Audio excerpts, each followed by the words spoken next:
Bruno Retailleau agite la menace de sa démission du ministère de l'Intérieur si la France cède sur le dossier algérien.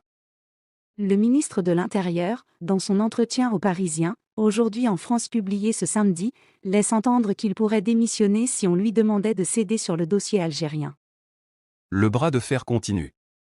Bruno Retailleau menace de quitter le gouvernement si Paris renonce à un rapport de force avec l'Algérie pour qu'elle accepte d'accueillir ses ressortissants en situation irrégulière en France, déclare-t-il dans une interview dans nos colonnes ce samedi.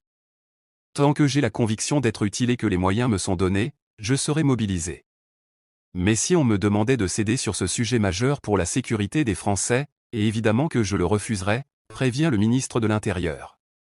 Désormais, ma ligne, qui est celle du rapport de force avec l'Algérie, est celle du gouvernement. Si l'Algérie ne reprend pas ses ressortissants dangereux, nous engagerons une riposte graduée.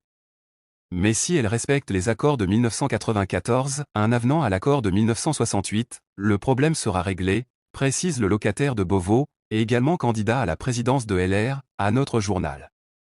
Au bout de la riposte, il y aura la remise en cause des accords de 1968. Mais qu'on m'entende bien, je ne veux pas d'un deuxième Mulhouse. Si l'Algérie avait respecté le droit, il n'y aurait pas eu de victimes à Mulhouse, attaque du 22 février, a-t-il martelé. Un bras de fer qui dure. Pour mémoire, le bras de fer avec Alger dure depuis plusieurs semaines après les tentatives d'expulsion de plusieurs influenceurs algériens par la France. En début de mois, Bruno Retailleau a assuré qu'il allait présenter dans les semaines qui viennent à l'Algérie une liste de plusieurs centaines de ressortissants algériens au profil dangereux, que la France souhaite renvoyer. C'est chose faite. Ce vendredi, avec mon collègue des Affaires étrangères, nous avons transmis aux autorités algériennes une première liste d'Algériens qui représentent un danger et que nous voulons expulser, explique-t-il ce samedi. Désormais, ma ligne, qui est celle du rapport de force avec l'Algérie, est celle du gouvernement. Si l'Algérie ne reprend pas ses ressortissants dangereux, nous engagerons une riposte graduée.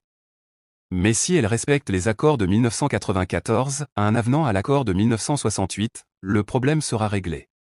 La réaction de l'Algérie à cette demande, ce sera l'épreuve de vérité, avait-il jugé à l'annonce de cette liste. Il met encore aujourd'hui un peu plus la pression sur Alger.